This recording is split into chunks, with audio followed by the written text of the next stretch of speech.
Welcome back to another episode of Drivers4Drivers. I'm Ken Cox. Today we have Francis Han. How you doing? Kenny is digging a hole behind the scenes. We have Arnell. Hello. And we are Drivers4Drivers. Well, do you think Kenny's in trouble? He probably is. He's out there digging a hole. I'll be sure to Photoshop him. That's right. In a hole or That's something. Right. That's it. May 14th and 16th. CVSA's International Roadcheck. We're just a couple weeks out from there. This year, there are two things that they're focusing on, if I can read this correctly, is tractor protection systems and alcohol and controlled substance possession. Second one should be pretty simple. Yeah.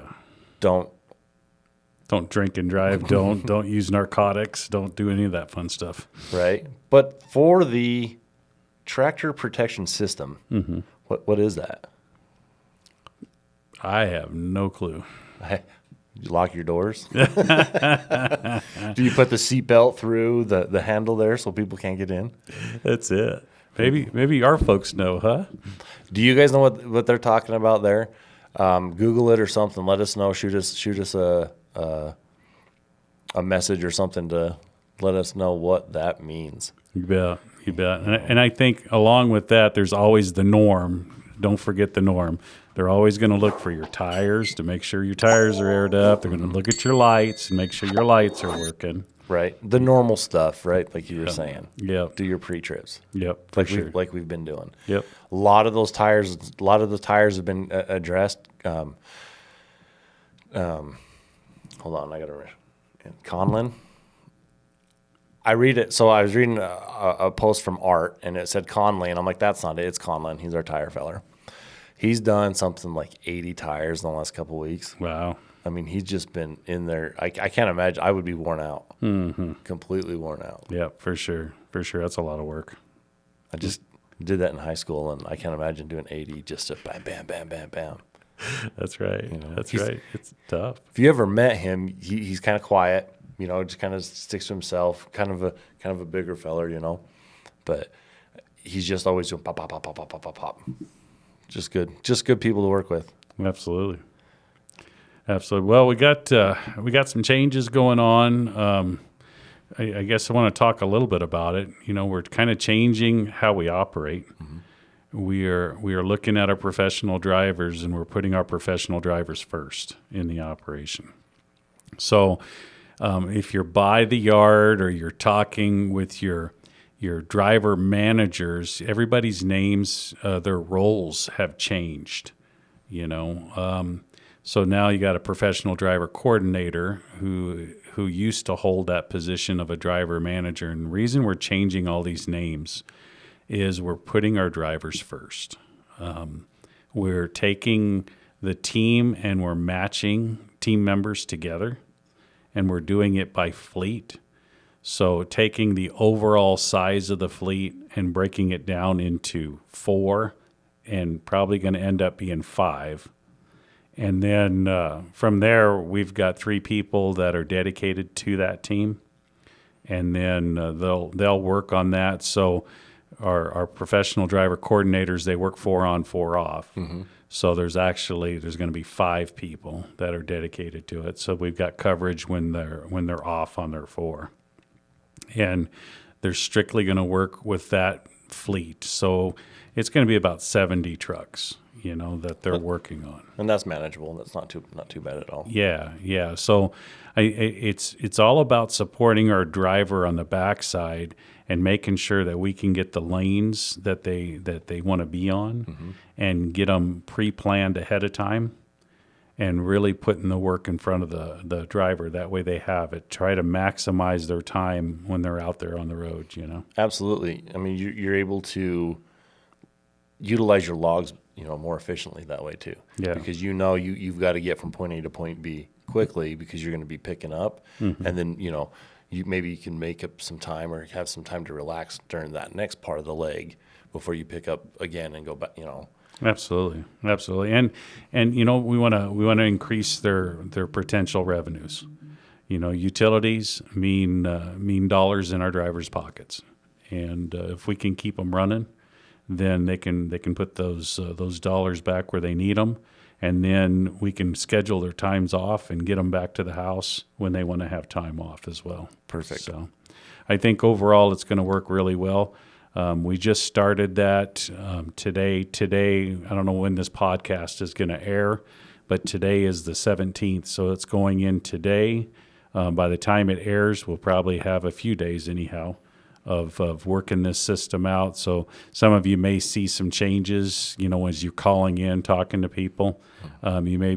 Some folks are moving to different fleets, but I think overall it's to support our drivers. So I wound up on fleet 4.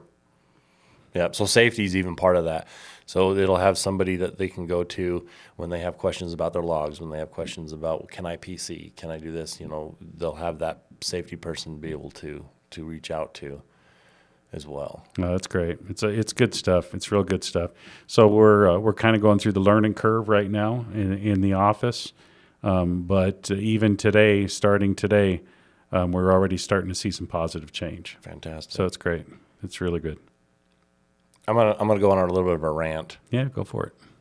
I'm sitting in line at the grocery store. I do that once in a while, and I can overhear people in the next aisle, and they were talking about truck drivers, and I got under my skin because it wasn't a positive note. They were on the road. They were behind some truck drivers. One truck driver was trying to pass another truck driver, and they were just like, to me, what they were saying was just ignorant. And I said, I was thinking to myself, I wanted to go approach them, but Mike told me not to. It got under my skin, and I'm thinking, the stuff you're picking up in this store right now was brought to you by that truck. Yeah, that's right. Right? Everything in your house that you have was brought to you by that truck. Right? We've got the FMCSA and the government telling us that we can't go over a certain speed, so we got to go around. It takes us a little bit longer. We're 80,000 pounds going down the road. So I'm irritated with that. So those of you who are not drivers that are watching, I got a challenge for you. When you get home tonight, go grab your 2 garbage bins that are sitting outside. Park your car, put them on about an inch away, maybe 2 inches away from each mirror. Okay, drive off in the morning and off you go. When you come back in between those 2 and park. You hit something, well, now you owe a whole bunch of money. That's right. So we're going to go a little bit further with that. When you get upstairs and you're getting ready for bed, grab about 2 bricks, maybe a 6x6, and place it underneath your bed frame, right? So it's off kilter. Do it on the headboard, the footboard, put it on the driver's side, the passenger side, whatever side, so it's off kilter. Because everywhere that these drivers go and they park, it's not flat, right? So sometimes you're sleeping with your head above your legs. Sometimes your legs are above your head. Sometimes you're leaning towards the steering wheel. Sometimes you're leaning back towards the reefer. So do that, and do this just for a week. So then now you're off kilter just a little bit, and it's midnight. I got to use the restroom. Well, you got options. Yeah. You gotta throw some clothes on because you can't be running around outside with skivvies. Throw some clothes on, walk downstairs, walk out your front door, walk around your house, walk back in through your front door, go use the restroom. Now, walk back out that front door, walk back around the house, walk back in the front door, walk up the stairs, and go to bed. That's right. Hopefully you don't have to do that too many times because you're not going to be too rested, right? Yeah. That's what these drivers go through. And we're not talking about like the fun individuals that are on the road that are cutting us off. Thank goodness we have cameras. We get some phone calls once in a while like, this driver cut me off. This is his truck number. Okay, absolutely. We're going to look into this because we want to make sure the motoring public is good to go. We'll look at it and, well, you were trying to beat him from the on-ramp. It's not his job to move over, right? He slowed down. You can see that the acceleration, because we can see the speedometer, he slowed down to let you in. but you cut our driver off. Yep. Right. So it's a good thing we have those cameras and those safety implementations there. Absolutely. But it just got me right.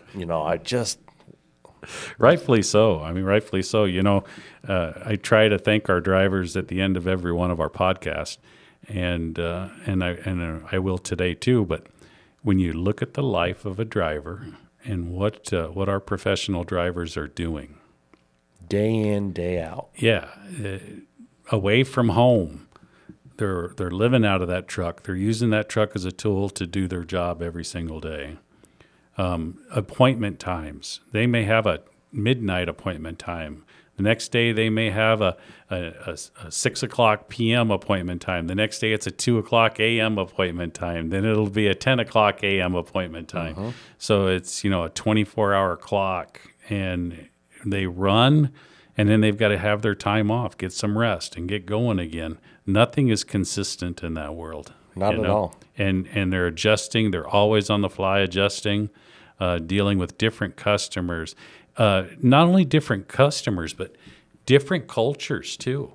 They're running all over the United States, whether they're in Florida or they're in Texas or they're in California or in the Pacific Northwest. Every place is different. 100%. And they're dealing with those different cultures everywhere that they go. And it's not an easy job, not at all. No. Yeah, it's a tough job for sure. Arnell, you got something? I just don't think people understand that the trucks are governed. Like, Oh, there sure. needs to be a PSA about this, I feel like daily, so that way they know, they have a certain limit that they can go. And so it's hard to pass other trucks or so forth. I just don't think people know that. I actually learned that through some TikTok video. And I was like, they really, all of them pretty much do? And that's what it is. Blew my mind. Had no idea. Sure. Yep. Absolutely. Just bananas. It is. Well, I want to throw something out there for a safety topic this week. The weather is changing. They're saying that we're probably going to have our last cold night tonight. And then after this, it looks like it's really going to change. It warmed up real nice last weekend. And I'm sure to certain parts of the U.S. already got some pretty good heat going. Mm-hmm. So I want to talk a little bit about safety and weather and heat. First things that everybody should be doing is giving a good once-over on your unit, trailers as well as tractors. Check out your hoses. Check out your belts. Check out your tires. Make sure everything that heat is going to affect is in good shape. Your air conditioning unit. Make sure your air conditioner is working on your truck, because you'll need that when you're running and it's 110 degrees outside. Yes, you do. Yeah, you'll want that for sure. The other thing that I used to do, I was pretty consistent about it. And I don't know if our drivers and owner-operators do this or not, but I used to change out my windshield wipers in the spring, and then I do them again in the fall. Oh, sure. Because, you're always running those things and then scraping bugs and everything else, So I would do that. And I would say, hey, if you got any questionable wipers, replace them. Put the new wiper blades on there. You'll thank yourself later for doing that when it's nasty outside and bugs and rain and everything else, and you can still see. So That's important. yeah, that's right. So just wanted to throw that out there to everyone. And hydrate. Absolutely, you got to hydrate, especially when it's 110 degrees. Last weekend we were out of a buddy's ranch, and we had about 100 head of cattle that we were running through the chutes and we were taking care of. And I'm sitting there, and I got these little fellers, and I'm pushing them along, and I'm in the midst of them, and they're hot. And it's the first hot day of the season for us down here. Mm-hmm. And I'm like, it is warm. So I'm sitting there, I'm starting to drink water, and I'm like, I'm dizzy. I'm like, I need to sit down for a minute. Mm-hmm. So all these, real cowboys are running around looking at me like so I gained my composure and got back in it. But yeah, make sure you're hydrating. For sure. Absolutely. Real quick, SMS scores came out. Unsafe driving was 36, went up to 38. I'll explain some of these in just a second. Hours of service, 57, down to 55, which is awesome. Hours of service, we need to still focus on that. Yep. Questions, comments, concerns about your hours of service, please don't hesitate to call into safety. We'll take care of you. Vehicle maintenance, 37 to 41. And then those are really like the three that we focus on. Those that have risen, we went over 400 inspections for the 2-year period that they calculate all of this. Once you go up past that point, everything just rises. There's no rhyme or reason. I don't get it. Mm-hmm. If we go over 500 inspections, like everything will almost triple. Like almost all of these will be in alert status. Wow. Doesn't make sense to me. No, it doesn't. So we need to mind our P's and Q's on that and do what we can about hours of service. It won't be too long before we're up over that 500 mark, and these numbers will go. Phew. But for the most part, everything's looking great. I mean, we're not way out there, and we still look better than our competitors. So that's great. That's all that matters. That's great. Absolutely. No, good stuff. Good stuff. I know we got an opportunity to quote on an RFP that was sent over to us. And I was actually with Dan at the time when it came across. And so we opened it up and started going through, and then there's a big questionnaire thing. You've got to read. There's like 26 documents in there on their policies and procedures as you're going to quote these RFPs. And then we get to the final one, and then it's a checklist. And we have to put in there all of our information, about the company and whatnot. And then sure enough, it gets down on there, and they're asking, what's our safety scores, and it's a real thing. People look at that, whether or not they're going to allow you to pull their freight. They want to make sure that they're putting a good, safe carrier in front of every load of theirs, and the good thing is, as long as our scores are improving, they're good scores and they're improving, we can continue hauling that kind of freight. So it's good stuff, for sure. Arnell, you have some closing words? No, I don't have anything this week. Okay, perfect. I got nothing. You bet. Well, I want to definitely thank everybody on the team. Our professional drivers that are out there on the road right now, doing everything that you're doing. We got a lot of new members on the team that are out there running as well. I want to thank you all very much for everything that you're doing. You're doing a great job. Keep doing what you're doing. You're doing the right thing. We're getting these on-time pickups, on-time deliveries. We couldn't do it without you and what you're doing out there. So thank you very much for that. And then for the office team right now, as we're going through this like a restructuring in the office with our initiative of putting our professional drivers first. It's going to be a little bit challenging, but like I say, today already we started seeing some positive things. Everybody's working hard at it, and we'll get it down. It's just one of those things that's different right now, you know. And but we'll get it down, and then hopefully once we've mastered that, it'll make a much more pleasant environment for our professional drivers out there. I'm excited for it. I see big things coming. Yeah, that's right. I think it's going to be really good. Well, as we end this episode, I want to thank you guys for what you do out there. What you do is important. There's the old saying that transportation wins wars. Mm-hmm. Comment below. I'll pick three comments on who said that. Transportation wins wars, and I'll snag you some swag. Remember, your eyes and ears on the road. If you see something, say something. Thanks for making the better move. So, thanks.